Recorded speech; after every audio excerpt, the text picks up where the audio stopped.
everyone, that's Brandon. That's Jamie. And we need movies. Welcome back. It's been a few weeks. We apologize. Personal stuff, work stuff, it all got in the way. We live, a little far away, so it's kind of a journey, or, we got to make a point to do these things. So, but we promise to continue the weekly tradition of always releasing an episode. So, see you in a month. Exactly, no. But because of the schedule, and we're not going to be able to do our topic because this episode is going to be long enough as it is, because we've been going 3 weeks. We got to talk about 3 weeks worth of kind of news, the movies we watched. I'm sure we watched a bunch. So let's get into it.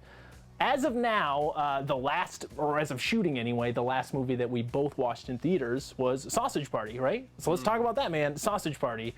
I had high expectations going into this movie because, for one, this has just been a very poor year for comedies, for movies in general, but really haven't been too many movies that made me laugh a lot this year. And so I was going into this hoping that Seth Rogen and his crew could pull it off, and I have to say, I laughed the hardest at this movie than I have at any other movie this year. I'd have to agree. I mean, I was kind of surprised, taken aback, because, first off, if you don't like Seth Rogen, you're not going to like this film. It's clearly not meant for you. The type of humor they've been known for about 10 years now. I mean, obviously, with Superbad as one of their bigger hits, and Pineapple Express and that kind of stuff, I mean, you're not going to like this film if you don't like those. That being said, I was surprised how clever this film was. This movie's really smart in its world building. I loved it. I mean, I was thinking just a generic, shitty plot or world building elements, and there is such well done, and there's clever uses of how Toy Story would be these toys just came out of nowhere, I stepped on this army man, how would they get there, that kind of shit. It was similar in this way, there were a lot of things oh my god, that makes so much sense when you think about food in general, those baby carrots rolling off the counter.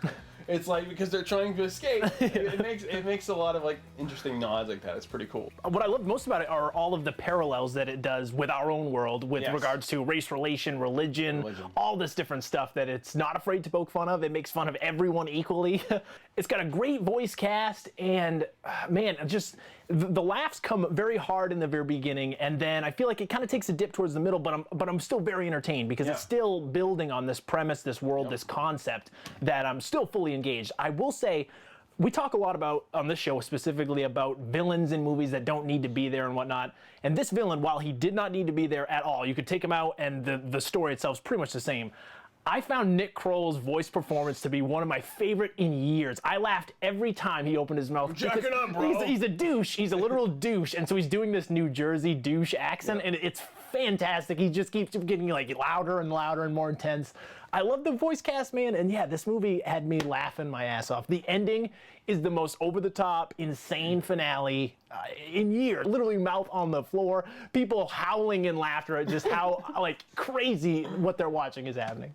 I mean, it's in 3 steps too, because it's not like Return of the King where there's multiple endings, but either one of these things could have cold stopped. Here it is, but there was 3 moments of that finale that were so crazy and so over the top that on their own they would be bad, crazy enough, but this is this fucking third act is one of the most insane, between the finale action, the payoff, the reward, and then the teaser for if there's ever a sequel. Great bit of meta humor towards the end. But yeah, this is my favorite of those guys' work since this is the end. I think it kind of does the same thing where it takes those personalities, and they also kind of make fun of some of the people in it as well. And I loved it, man. Definitely my favorite comedy this summer so far, and honestly one of my favorite movies of the summer so far. And this could actually make it into a 10 spot on my top 10 of the list if there's nothing funnier. I usually try to put one comedy on there, so. I already wrote a post about it maybe being a contender. Yeah, it very well could be. It's fun. It's a great time. I also watched Pete's Dragon in theaters. That also was released. Yep. And you know what? It's a pretty decent movie. Pete's Dragon wasn't considered, one of those Disney classics. So I completely understand remaking it. Makes sense. I've actually never seen that version, so I don't know how the story differs. Right. But yeah, little boy's abandoned in the woods at 5. He grows up with a dragon, and it's very similar to almost like a How to Train Your Dragon, which is what I was worried going into it. But what I loved about this movie is the setting. It takes place in the remote woods of I don't actually know the state of where it takes place off the top of my head, but very Maine looking, it's all woods and lumber yards and things like that. Things you don't really see in a kid's movie all that often. But it reminded me, of almost like the Iron Giant in the relationship between the boy and the dragon, but also that setting, because you remember that also takes place, I think, in Maine, actually. Yep. But yeah, it's very old-fashioned, very sentimental, but it works, man. They're really good performances. The kid's pretty good. He's not like one of those annoying kids or anything. The dragon, at first, when I kept seeing him through the trailers, I was worried, like, I don't know if that's going to work. But I think for the more you see him, the more you get, I guess, attached to it, and it kind of makes sense. Huh. I kind of liked how they did it like fur on the dragon to give it more of like a dog appearance than a snake or something like that. So it's more friendly and whatnot. Sure. But yeah, it doesn't stray from, the genre cliches that you kind of expect it to play into, but Carl Urban's, all right in there, Robert Redford, good cast. But what's interesting also, I didn't know this is directed by the guy who did Ain't Them Bodies Saints, which was a Casey Affleck, Ben Foster movie from a couple years back with Rooney Mara, kind of a Western hard R movie. So I'm glad they gave him like the chance to do a fluffy PG movie. He did something kind of cool with it, and I enjoyed it. Cool. So you want to go backwards from theatrical releases? I think we should. I got a ways back. I mean, so the first week we didn't shoot, I didn't watch a single movie the entire time. I don't know. Oh, wow. Okay. Yeah, and then last week or maybe the week before, I watched a couple films, and then last week I watched a couple. I watched an insane amount of movies over the past couple of days. A lot of them weren't in theaters, though. Sure. But let's do our theater releases. Okay. So let's go work backwards, man. Let's talk about Suicide Squad. Okay. Yeah. I will say that it's my favorite DC movie so far. Doesn't necessarily say a whole lot, but what I will say is what you've heard from about 500 other reviewers at this point. Margot Robbie and Will Smith work. They're dynamic. I like their characters. I think they're fleshed out enough. The pacing of the movie, the editing is very strange. Oh. The flashback sequences come and go at points that I wouldn't necessarily put flashbacks.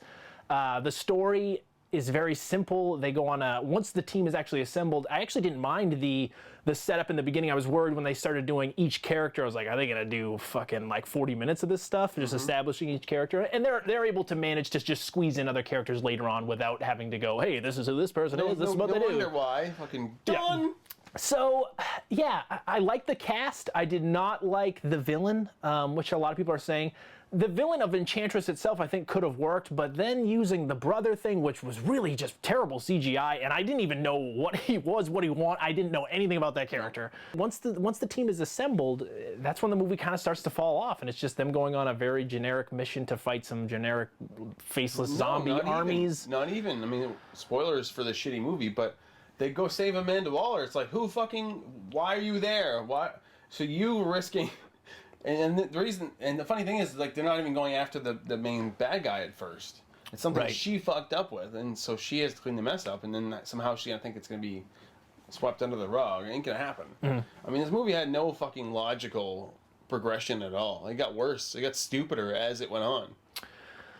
Yeah, I'm trying to be a little less hard on the movie. No. I know. This was I was so pumped for this film. I know. The trailers did a great job of really selling it for me, and then like it just fell apart. And I know there's a lot of footage that hasn't been used yet.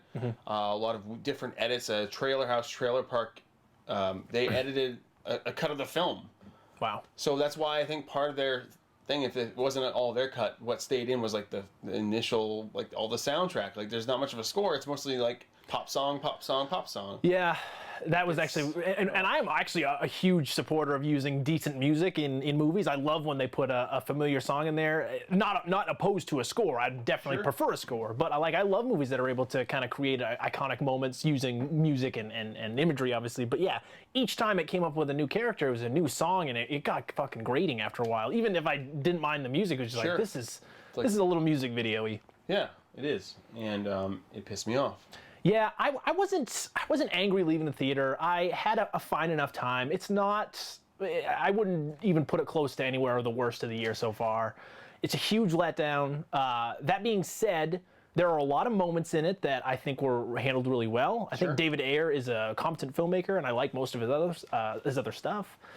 And yeah, just to see Will Smith in a role that reminded me of why we enjoyed Will Smith. Like, he hasn't done anything for me since before 7 Pounds that I thought was a really decent Will Smith role. Right. And so just to even have him, and he has a great action scene. I love that action scene and his interaction with Rick Flag, and it makes people like Joel Kinnaman and Jai Courtney like all right to watch. You know what I mean? But Yeah, because usually they suck. yeah, usually No they're very offense. bland and just no charisma, but they were both entertaining. It presents characters like, what is it, Katana with a line, and then it's like you're expected to feel something later on. It's like, I don't know why I'd feel that way. There's no like surprise to it. Like, oh yeah, she talks to her dead husband and Yeah. the soul trapped in her sword. Like, what the fuck? Which is kind of a cool idea, but it's like, elaborate on that or don't, and then it's like Jai Courtney says at one point, I'm out of here. Literally, the next scene, he just walks into frames like, what's up? I'm back. It doesn't say, like, well, what happened. Like, I understand this movie was clearly judiciously edited. I wonder how long the actual cut of this was and what David Ayer was going for as an entire vision, because I feel like this is a movie that was definitely harmed by the editing and placement of scenes,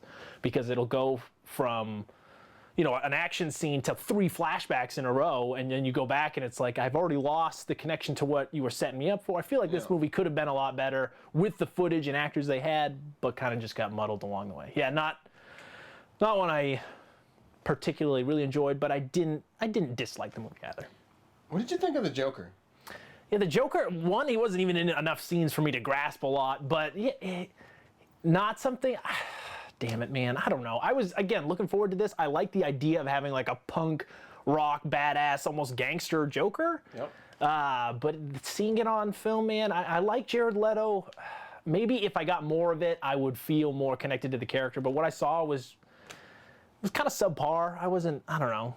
It was fine. So they went in this movie with a lot of hype, again, surrounding Joker and Leto's, kind of method acting and that kind of stuff. Yeah, all the stuff he did. And then the scenes he's in the film have nothing to do for building his character. Like, he's just sitting there. He could have been himself as Jared Leto as a typical gangster villain. Wouldn't have changed a thing. Like, and he's completely unnecessary in the plot of the film. Exactly. He's just Yeah. after Harley. I mean, somebody mentioned it for some podcast I listened to, but he's never the one chasing Harley. She's the one chasing him. Yeah.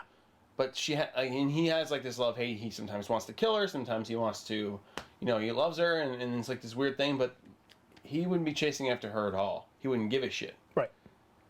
But the reason why she's on the Suicide Squad in the first place is questionable, because maybe they're going after the Joker. Maybe if he was the villain, all these characters would have more of a usefulness, utility in this mission, but also Harley Quinn would have been the one to really know the Joker, and that's why she's there. Right.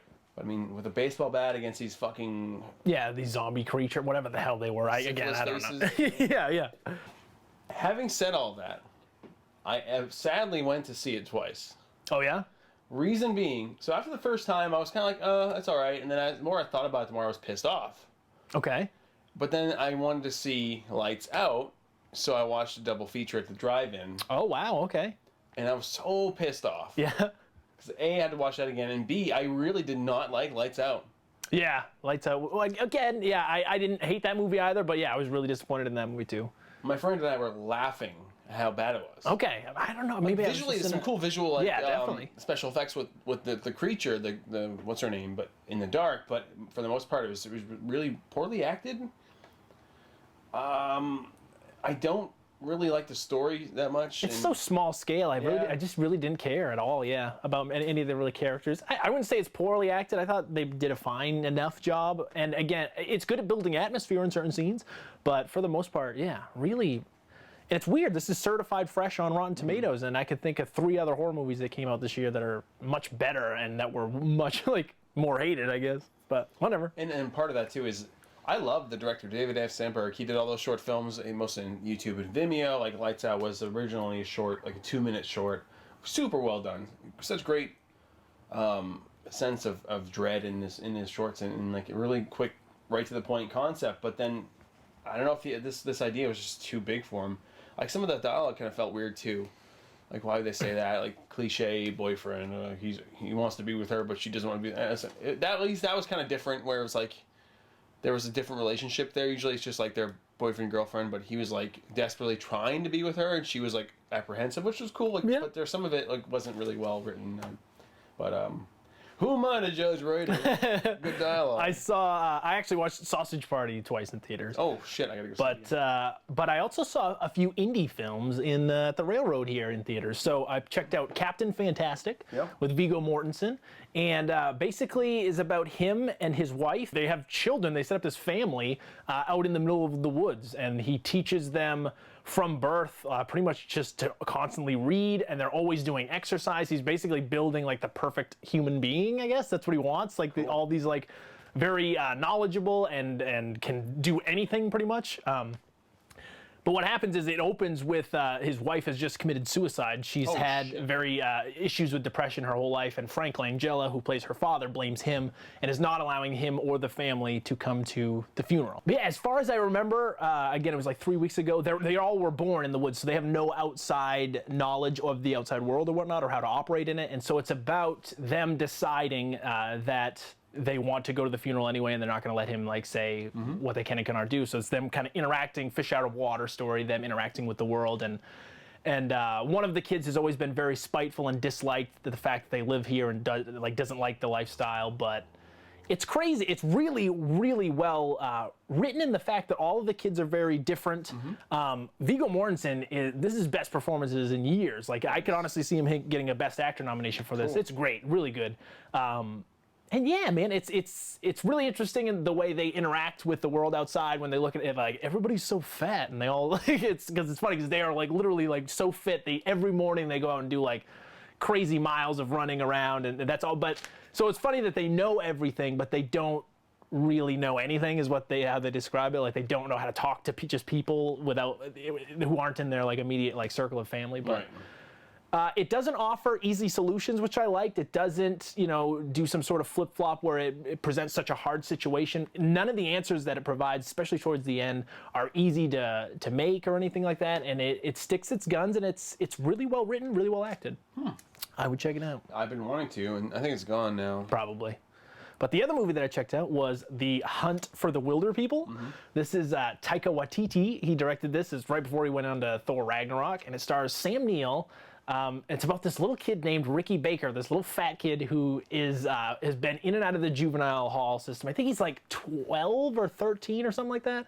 And he gets sent to live with Sam Neill's wife. They live in the middle of nowhere. Gosh, I don't know exactly what country it's in, but in the middle of nowhere, they're outdoors people, and she winds up dying, and he's stuck with this kid and realizes that he doesn't want him, so he's got to like turn him back into child services. And so the kid decides to run away, and it's about Sam Neill going to get him back in the wilderness or whatever. And it's really funny, really light on its feet. Especially what you'd expect from the guy who did What We Did in the Shadows. It's got a good little supporting cast, but really it's Sam Neill and this kid, and they have a fantastic chemistry. They're really funny together, and this is like a movie that I would picture Pixar or a studio that does that type of creative work animation-wise. This is what I'd picture them making as a full-length live-action movie. Okay. It's very creative. It's very kid-friendly, but at the same time, it applies to adults on this whole other level.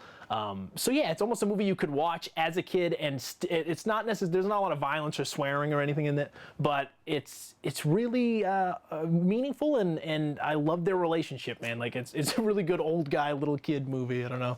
It's good. It's like a live-action Up in the woods. Cool. Yeah. So have you seen all of his films yet so far? No, I've only... Boy. Yeah, Eagle versus Shark, I think he also did Okay. too. Yeah, no, I haven't seen them all yet, no. But good filmmaker. So those are, I think, all the ones that I checked out in theaters since we last spoke. Sure. Okay, so have you watched anything else on... Okay. Yes, I have. Brandon? Tell me, Jamie. For the podcast that he guest starred recently on Not Quite Hollywood, we watched for a communal movie, Cemetery Man, The Cemetery Man. It is a film as an Italian director. I can't remember his name. Yeah, it's an Italian horror film, but it's more than that. It's more than just a horror film. Like, this guy works in a cemetery with this really mentally handicapped coworker, and the dead just keep coming back to life, and he just keeps knocking them down every time they come back to life. I mean, like, within usually a couple weeks, they come back to life, and he has to take them out.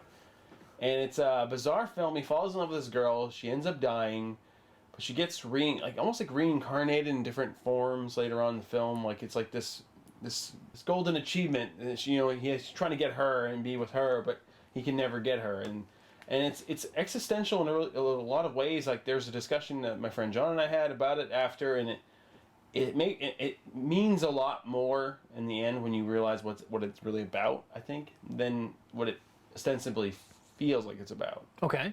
So it's a very fun, very bizarre in a good way, like horror movie in the early '90s. I mean, Dermot Mulroney. Yeah. He's been Not Dylan McDermott. No, I almost did it too. Yeah.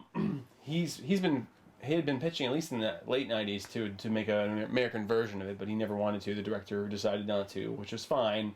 It's all in English, so it's not like it's hard to really figure out what's going on. I mean, some really bad dubs, like you can tell with some of the Italian, but all in all, it's a really fun film. It's really good, like comedy horror kind of thing. You know, it was one of the earlier ones. I think it was right after Army of Darkness. Okay. A couple years after that, so it's good. I rewatched like 3 titles, I think. Keanu came out on Blu-ray, so I rewatched that. I hadn't seen it since theaters, so if you want to see our whole thoughts on that movie, I think it's our first or second episode. Really, Yeah. It was one of the first ones. But yeah, I've now seen this a couple times, and I must say that I think it's grown on me after the second viewing. The first time I didn't necessarily dislike it. I just thought it kind of dropped the ball and wasn't as funny as them, but rewatching it, I don't know, watching their performances and the way they play off each other, I find it much more funny now. So yeah, I feel like it's a movie I'll revisit every once in a while.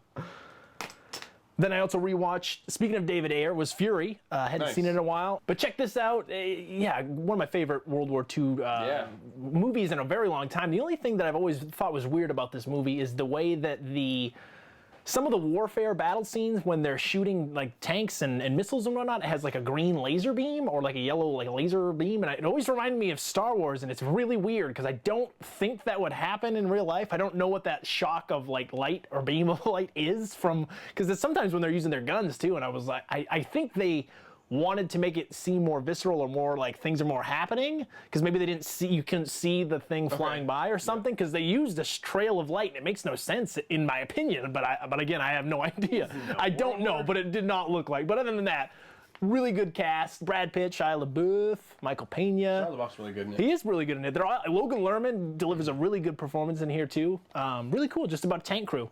The other movie that I rewatched, funnily enough, was What We Do in the Shadows. I hadn't seen this in a while. It's also directed by Taika Waititi. And this is just a great mockumentary about vampires living in, where was it? New Zealand. Yeah. And so it's very funny because it plays on all the tropes you think vampires, when you associate with them and whatnot, but in a really funny way. But it's also so well made in the fact that it uses such practical effects hiding things, but shot with documentary style, so it comes off that much more impressive. Sure. You know what I mean? But super funny. so funny. What's the character's name? The roommate? Oh God. It's a really generic name. Peter. Peter. Yeah, the Peter the vampire steals every single shot he's in. Yeah. It's like Nosferatu, exactly. We're werewolves, not swearwolves. They're pretty good too.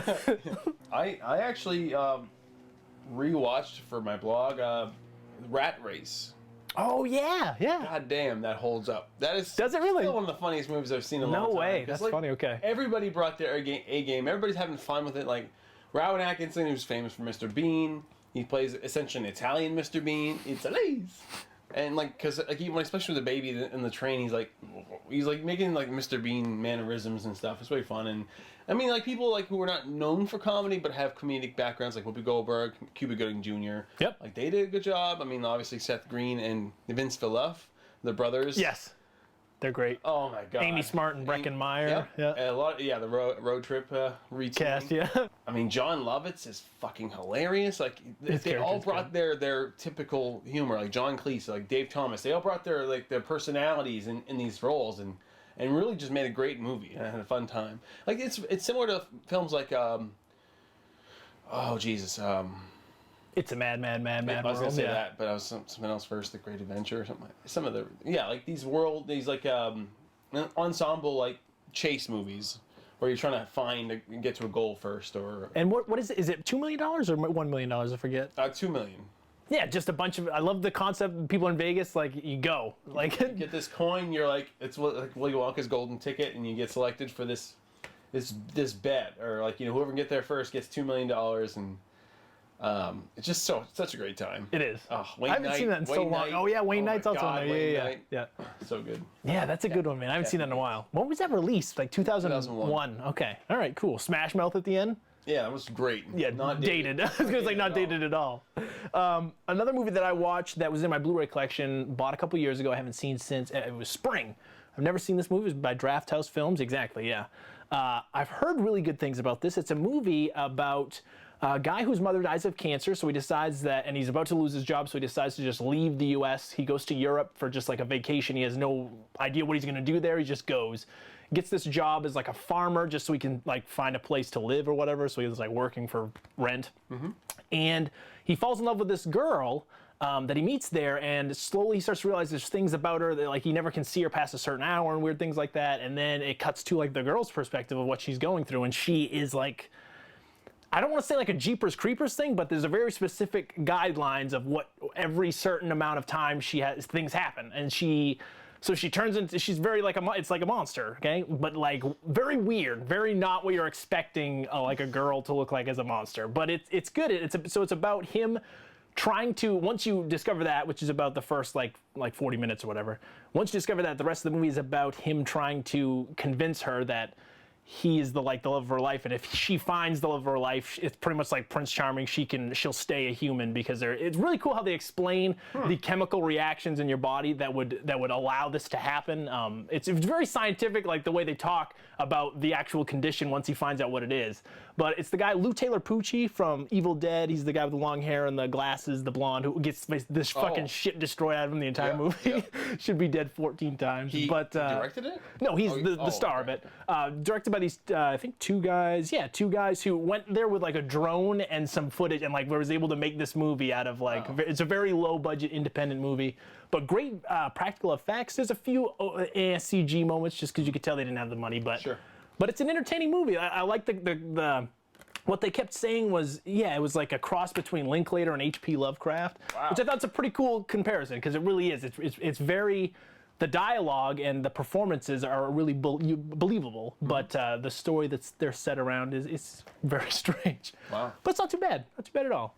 And then I watched yesterday for my blog as well as The Matrix. The first one? Yeah. Yeah? The only one. The only, should be. Yeah. No, I mean, like, going back and watching it, there are some, like, seeds they were planting, whether or not they were initially made to be seeds for a sequel. They did plant a lot of seeds for, like, what would eventually be, Zion and Agent Smith wanting to get out of the Matrix, like, so he eventually does, kind of. And, like, it's just such a great action movie. Like, it's just a well done, like, the practical effects, the fight scene. Like, I remember that first behind the scenes video I'd seen when Trinity's floating up and they spin around her. Like, that was all like real cameras. Like, they had a rig of different cameras, like 18 cameras around her. And like that's the kind of movies like you want to make, like the fun, like practical effects. Not like here's some CGI, we'll just put her in green screen and spin her around. Yeah. Like it was such a cool way of doing it, and like I love everything about that film. Keanu Reeves, I was thinking back to when I first seen it. Like at that point, I'm like, I only know him as Ted from Bill and Ted, and this whole time, I'm like, his whole career is spawned out of this movie. I mean, Johnny Mnemonic for a little bit, but mostly this movie. And damn, man, we had Point Break too, dude.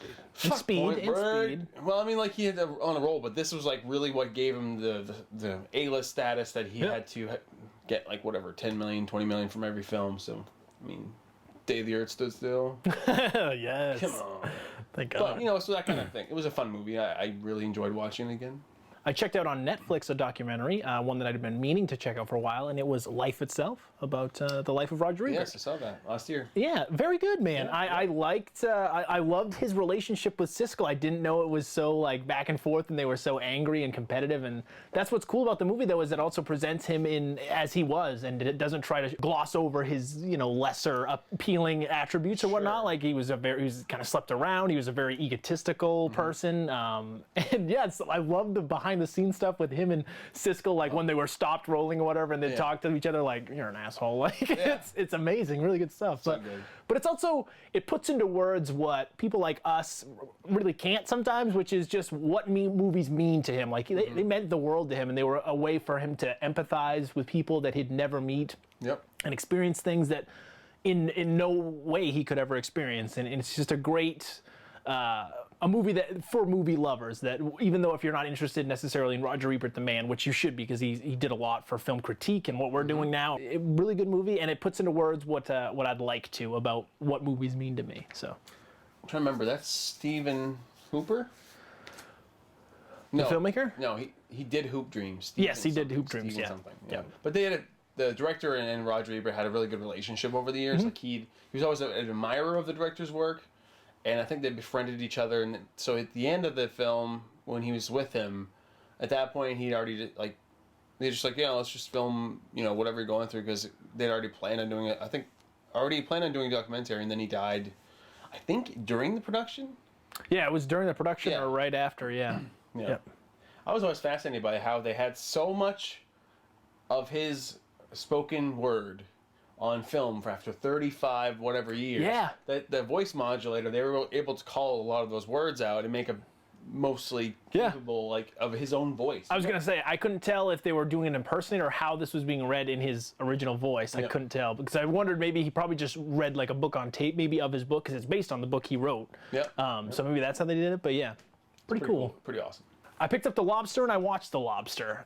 I've been wanting to talk to you about this for a while now. This movie, man, I will say the first 45 minutes to an hour was up there in the running of probably one of my favorite movies of the year. And then when they get out of there and it starts to go with the other group of people, my interest kind of waned a little bit. I will say that first hour, though, I was laughing my ass off at how, like, just strange the behavior is, and that's and how amazing the concept is. You get turned into an animal after a certain amount of time if you're single in this world.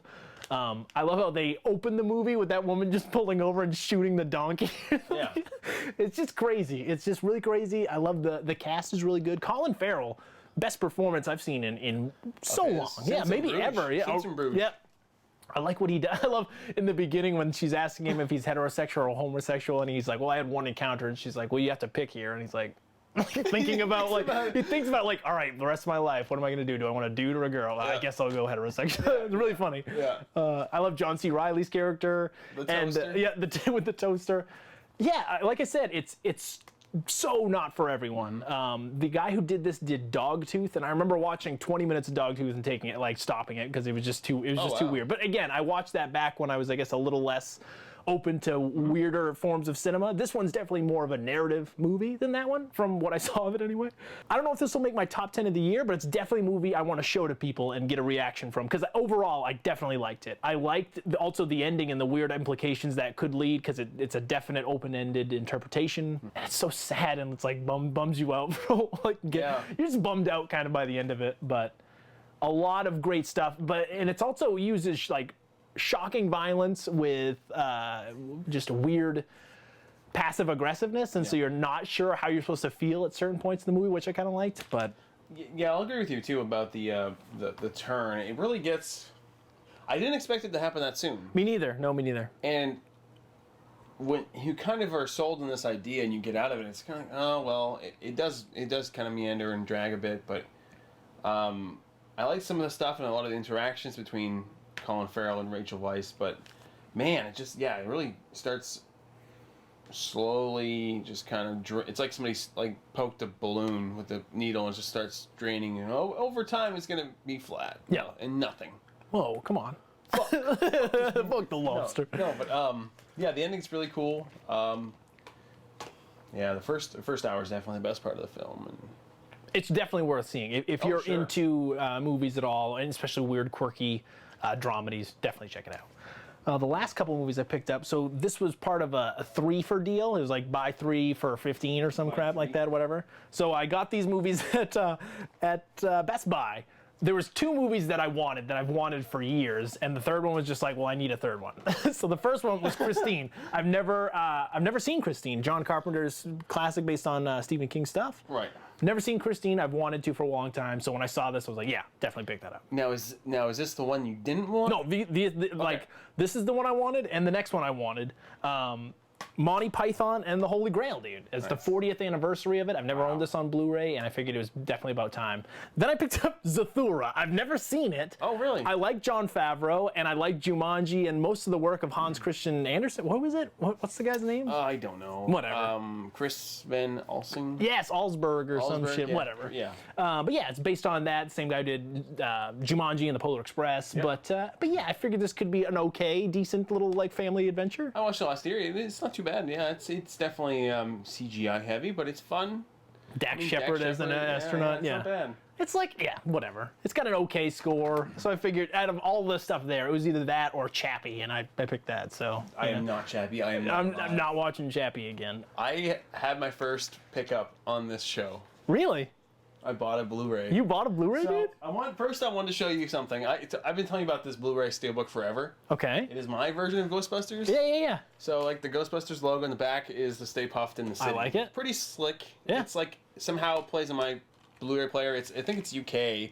So Yeah. It's like Peggy 12. It's really weird. Very cool. But then I had this for a while. I'm like, okay, I want to get the second one. So I went to Best Buy and got their Steelbook. Oh, shit, yeah, dude. Ghostbusters 2, I like it a lot. It's obviously not as good as the first one. Oh, it's a shine one, A too. little sheen on it, dude. Very cool, dude. But yeah, it's purple, and it's like the sewer system, like doing the slime. But it's just, I don't know. There was like one for the first one. I didn't like it as much, but wasn't gonna buy it. I like it. It's like, yeah, I figured I'd pick up a Blu-ray. Pop vintage Steelbooks, dude. I like it. And then I also picked up just two last ones. Sorry, Okay. at Big Lots. They were super cheap. By the way, you swing into Big Lots, you can get Blu-rays for like $2.50. They're like do the right discounted. thing. Oh, okay, nice. Yep, Yeah, I picked up Gone with the Wind because I figured as a film collector, I should probably own it. Never seen it. I've only seen this once, and I must have been like 6, probably. It was like one of the first. Like, God, yeah, no, it's been so long, so I don't remember a goddamn thing about this. But I figured 4 hours long. it's at least 233 minutes. Good God, I don't know but even just to have it, you know what I mean? It's a film classic. And then the other one was Wall Street. I've never seen the first Wall Street. I've seen the second one. You know, I've heard pretty iconic things about it. So Oliver Stone, Michael Douglas, whatever. Reed is good. Was it Charlie Sheen as the young guy? Charlie Sheen's in there as well. Yeah, Tiger Blood, dude. Boy, he went fucking Tiger crazy. Blood. But that's all I had, Jamie. So let's move on to the movie news. All right. Obviously, a lot of stuff in the past couple weeks. We're going to kind of just truncate that a bit. I want to talk about some really cool trailers I'd seen first. Split. Yeah, we haven't talked. It's been that long. Yeah. Yeah, so James McAvoy in an M. Night Shyamalan directed film. He has 23 different personalities. He kidnaps 3 young teenage girls, and they're not sure why. And it's like they're trapped in this, like, it almost looks like a boiler room of some kind. And they're trapped in a room in there, and then they have to interact with all these different personalities, and it's bizarre. Like, he does really crazy, like an old lady. Yeah, old lady, little kid. Little boy, like mentally handicapped little boy. Yeah, I can't tell. But it's bizarre, and like I'm not sure what there's gonna be a fucking twist and a half. Like, this is definitely a twist movie. You can tell because they're really not showing a lot. I don't know, man. The visit, I didn't hate The Visit or anything. No. But I'm anxious to see where this goes. This comes out in January. That's Usually always, not a good sign. No. But I think James McAvoy is a really talented actor, and I feel like even if this is bad, it's going to be in a trashy, fun vibe. Sure. Like, I'm already getting the vibe that I could enjoy this. It should be entertaining. And he's starting to do what he was known for, like smaller thrillers, and I think that's where his bread and butter lies. And I think this could be an okay film. We'll see how it goes. But it was an interesting trailer. There's a lot of decent stuff coming out in January. I'm hoping that studios are finally noticing that people are still willing to go to the movies then. So maybe dump some good shit there. Northern Maine, Yeah. or Maine in general. The winter Please. sucks. Please. One I'm really excited for is Arrival. Yes, dude. Amy Adams, Jeremy Renner. It's based on a sci-fi novel. This is the story of your life. And it's about an alien race that lands on Earth, and Amy Adams plays a linguistic expert that has to make contact with them. Jeremy Renner, I think, is an astrophysicist. Boom. But he's directed by Denis Villeneuve. Oh, I didn't even know he directed this. Holy shit. So Denis Villeneuve's directing it. First time he's done anything sci-fi. Yeah. And it's a pretty good cast, and I'm excited to see where it goes. I think that this is one of those almost like a midnight special where they take a sci-fi premise that's normally used in a big budget movie, and this seems like it's going to be a very personal, intimate. I love that they're using a linguistics expert. Does that make so much sense? Like that would what they would do. This seems like a very realistic approach to, all right, we probably shouldn't shoot these, like we probably shouldn't attack them. Let's try to like contact them. I love the idea of like, and then I love that in the trailer too, she's like, her hands are shaking. Like, can you imagine being the first person to try to make contact with, that's a great premise. That's if they aren't hostile. Yeah. I mean, you don't know what's going on. I don't know what else. I purposely don't read these kinds of things. Like, I don't want to know what the book's about. I don't want to spoil it unless which I might actually read the book before I watch the movie. Watch it after. It's going to be better, probably. The movie will be better for you, and the book's probably better than the movie anyway, so you'll probably just be like, what I'm saying. We'll read it after the movie. Oh, really? You think so? Yeah, dude. I don't know. I like the other way around. Yeah, but then you're going to be disappointed. I'm not that kind of person. I had this argument with somebody. I'm like, I don't get disappointed. I'm excited to see how they adapt it, and if it's done well, I'm like, well, wow, that's because really impressive. you've probably only seen good adaptations, like I've The only Martian. read The Martian, yeah, exactly. ever. So you've only got that that to go on. Horns. Yeah, well, actually, Horns is fun too. I read Horns first.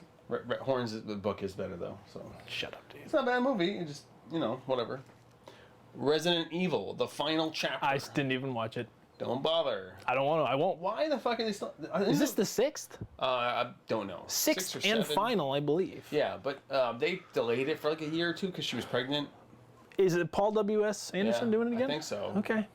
Like, I don't care. Well, I think they're married. Yeah, they are married. I've seen, I think at least 3 or 4 of them, and I just disliked all of them. I watched them because at the time I think I was dating someone who enjoyed them, but I've never enjoyed these movies. Yeah, I don't really care for them. But they're out. The 6th one. If They you made enjoy over $1 that. billion worldwide. That's insane. That's really 5 insane. movies. Like, oh shit. I guess they're pretty popular. I guess. Bad Santa 2. Yeah. Fuck yeah. Yeah.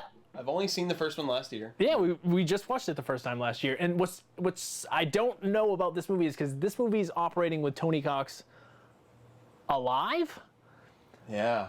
What's funny is I think we watched the director's cut, in which case he's not alive at the end. Or maybe I'm remembering this all wrong, but I thought he died at the end. Pretty sure he did. Either way, I know the director's cut has a very different ending and whole like tone than the original. So I'm actually kind of worried that I don't know what the actual tone of the studio's version of that movie is. So I don't know if it's the same as the director's cut. But I loved what we watched, dude. I thought that was a very cool dark comedy. So I'm anxious to see these characters again, I guess. It's like the revisiting your friends. There's more of the same. It's not a bad thing. It could be bad. Like Anchorman was kind of a letdown, but it was fun. Like that kind of stuff can be worrisome. So Yeah. We'll see. It's been 13 years since the last one came out. 2003, yeah. With half the cast, sadly. Yep. A lot of people have passed. Lauren Graham still alive? What's her name? John Ritter and Bernie Mac. Yes, I know. Yeah. Lauren, is she in it? I didn't see her. Was that the one from Gilmore Girls? Yeah, Gilmore Girls. She was in the first one. I don't think she's in this one. Okay. You mentioned like revisiting Friends, and it's like the characters in that movie are like you don't like them, but they're very entertaining to watch. Yes. But what I'm actually really interested to see is the relationship between him and the boy who's now grown up. Like that could be funny. Like it looks pretty funny. The guy looks. Yeah, it should be entertaining anyway. There are a couple. That one and Office Christmas Party are like the only. I didn't hear about that. Oh, you got to see that one with T.J. Miller, Jason Bateman, Jennifer Aniston. Sounds good. Yeah, it was very like those are the two I think like they always have some hard R Christmas movie coming out or a comedy right around November, December. So A24 has a new release this fall, a Gus Van Sant film called Sea of Trees. Mm-hmm. So Matthew McConaughey, has a troubled relationship with his wife, Naomi Watts. He goes into a famous Japanese forest known for death. I think they call it the Sea of Trees, to die. And he meets Ken Watanabe, and then kind of has like this like, I guess existential like look into his own life and what it means to be married and all this kind of stuff. It looks like a super slow like dramatic film, but it looks really interesting. A fucking great cast. yeah. Gus Van Sant. Yeah. Gus Van Sant has always been like one of those filmmakers that really have. I mean, like, yeah, he did the Psycho shot-for-shot remake, Promised Land, but I he's mean, done a few of them. Good Will Hunting. I mean, Yeah. he's done films. Milk. That really, Yep. Milk. So this movie, I think, is based on the same forest as that movie, The Forest, is based off of. That, Oh, is it really? that forest in Japan where people go to like commit Yes. suicide. Yeah. Like it has the highest suicide rate in the world or whatever. It's weird. I'm very excited for this movie. I heard it opened to boos at Cannes or Sundance, whichever film festival it premiered in, which isn't always bad. That just means it's a very divisive movie and people were pissed off by it. So I don't know what that means for the content of the movie. So did it open to boos or People weren't. Yeah, as in the title came out, people started booing. Yeah, fuck you, McConaughey. No, yeah, I think people booed it. That was the early speculation, I think, when it first came out a couple months ago. Yeah. But who gives a shit? Like sometimes, I mean, some really good movies have been booed at Cannes or Sundance. So, but yeah, I like the cast, I like the filmmaker. It looks good, and I love A24. So yeah, right. I'm sure if they're distributing it, it's worth something. Brad Pitt wants his frequent collaborator David Fincher to direct the World War Z sequel. Oh, really? Huh. I don't think that'll ever happen. I don't either. But man, that'd be cool. Reaching for yeah, it'd be awesome if he could do something like that. But I don't know. He almost did the Wolverine. That's true. Yeah. So I mean, I think he might be itching to do some kind of more mainstream thing in his own take of it. If he ever does something mainstream, I'd be all for it. Oh, for sure. Just to see what would happen. Yeah. He's worked with 2 films with Brad Pitt, right? Just Fight Club. And 7, Fight Club, Benjamin Button. Yeah. 7. Okay, so 3 of them. Yeah. So he's worked with them enough. Yeah. Would you be interested in Anton Fuqua doing Scarface remake? Oh God. I know. I was after I heard that, I'm like, come on, Magnificent Seven's enough. What Scarface. Is this, the year of shit remakes? Ben-Hur? Yeah, it just seems like you're tackling too big a titles. Like, reel it back in. Pete's Dragon made sense. You don't do Ben-Hur or Scarface. Like, that's weird. No. If I were to mention the name Breck Eisner to you, what would you say? Breck Eisner. Is he the new guy who's might be taking over Friday the 13th? Yeah. Yeah. The director of Sahara. Okay. And other things. It's bizarre that I don't know how they do these kinds of like hirings. Like it seems like it doesn't fit. Maybe he has a cool pitch that he's looking to. I mean, obviously he's capable behind the camera. Not a judgment call at all. I'm just saying like he's capable of doing the job. So like if he has a cool pitch and it works, fine.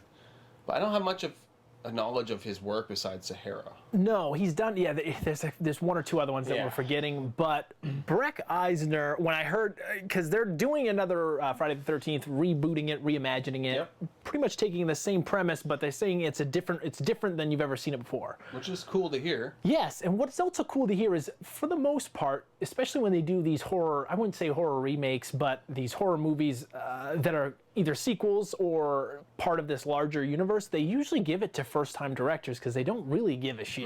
Like, usually they just give it to the guy who's the cheapest. So, I was going to say, do you have his... The Last Witch Hunter. Okay. Vin Diesel. Okay. And The Crazies. Okay, The Crazies wasn't bad. Okay, Crazies was pretty good. Horror, so there's something there. But, like, yeah, to use a director who has, clearly can do the job and has worked with a big budget before, like, that gives me a little hope that at least they're giving it to a competent filmmaker. So... whatever. Sahara to Friday the 13th. Some more trailers. We didn't talk about the big one. The second Rogue One trailer came out. Yeah. Man. I'm excited. I mean, I wish they didn't show Vader at the end. It's unnecessary. We know he's there. Yeah. But it's for the laymen who don't know that kind of stuff. Sure. But, man, the trailer, Gareth Edwards, this will be definitely his best film. I have a feeling. Sure. I'm so worried now with marketing and Suicide Squad. Like, I'm so worried about my own judgment now going into a film like this. But if the trailers hold up, I mean, this is like a great story, a cool setting, really great world building, and tying into the world of the original trilogy. The original trilogy. Yes. New Hope on. Yeah. So they are making a live-action Little Mermaid. Okay.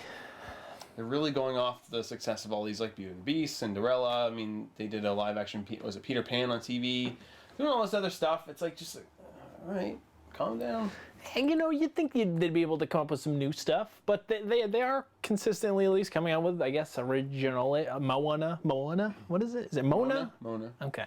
I mean, The Little Mermaid could be pretty cool live action. Like they could do some pretty cool underwater stuff, and especially stuff like now. Yeah, especially now with the technology we have. So, again, not necessarily, but I think there's enough time that's passed between these things that I guess you really are introducing it to a whole new audience. But I don't want that to take away from the original Disney animation. Like, I don't want that form of animation to go away or to be forgotten, and I'm worried that all these live action spectacles are gonna kind of just almost desensitized kids to what the original story was and just the traditional hand-drawn animation. So hopefully, I'm sure those movies will always last for fucking ever. Like, as long as there's people watching movies, they'll always watch the Disney classics. Under the sea. Under the sea. Hacksaw Ridge. Hacksaw Ridge, yeah. Mel Gibson directed. He did? Mel Gibson's directing Andrew Garfield as a famous war hero who never fired a single gun, never killed anybody, and was pretty much recognized for his heroic efforts for saving people, and was a medical doctor. Looks kind of cool. I like the whole concept of it. I'm hit or miss on some of these specifically war biopics, but I think this one, I think Mel Gibson's a tremendous filmmaker when he wants to be, and despite what you may think of him as a human being, he has what it takes, I think, to do a really compelling drama. So should be good. And I like Andrew Garfield sans Spider-Man, so should be good. Speaking of World War II, Dunkirk. It's the new teaser right now. Yes. It's the teaser for the new Christopher Nolan film. Yes. World War II, about this city of Dunkirk who gets, I think, decimated by this attack. Yeah. The teaser just has all these soldiers in a boat go on their way to fight, and then they hear like some planes, and they all look up one by one. It's like, what the fuck? Yeah. But what's so funny is we just talked about Hacksaw Ridge, and you could talk about 10 other World War II movies, trailers, and none of them have me excited as the goddamn minute trailer for you. Just the way it's shot, the way it's paced, the way it's scored, the way it's edited. You can tell it's the master filmmaker behind Inception, and it's crazy. It's crazy. Like you've probably seen like half of those shots in other movies, but for some reason in this assemblage, I felt that much more just like, holy shit, this is gonna be an awesome movie. Yeah. The sound design when things coming in doesn't show anything. It's just on their faces. I'm excited. Bad Boys 3 has the title. Yes, Bad Boys for life. This is kind of like funny because we were talking about Suicide Squad. How Will Smith had been kind of removed from his old charismatic self, and this I'm excited to see this kind of film, especially him and Martin Lawrence coming back together. And I want to see more of him on screen. Like I wish he was in Independence Day 2. He would have brought a lot more to that film. Except we got his poster portrait on the wall because he did. He did. And I'm looking forward to seeing this. I don't think it's Michael Bay. Right? No, it's not, which is amazing. It's Joe Carnahan, the guy behind The Gray and Stretch, which I really liked. Bunch of movies, Smoking Aces. Yeah, I don't even know what Martin Lawrence has been doing the past 5-10 years or whatever, but yeah, other than Welcome Home, Roscoe Jenkins, a few of those movies. Yeah, exactly. What was it, College Road Trip? Was it College Road Trip? Oh, yeah. With Raven Simone? Yes. I think this could be a really fun summer movie. I'm excited to see them two act off each other again. We're going to end on a sad note. Oh. Kenny Baker, R2-D2, passed away. He did. He was 81. He was only 3 foot something, so it was amazing he even lived that long. Yeah. It's kind of like one of those guys who bucked the trend, like you're going to die within your 20s, like Stephen Hawking, and all of a sudden, no, he's like 70, 80 now. And it's he had a great career, obviously he'd done a lot of little people work.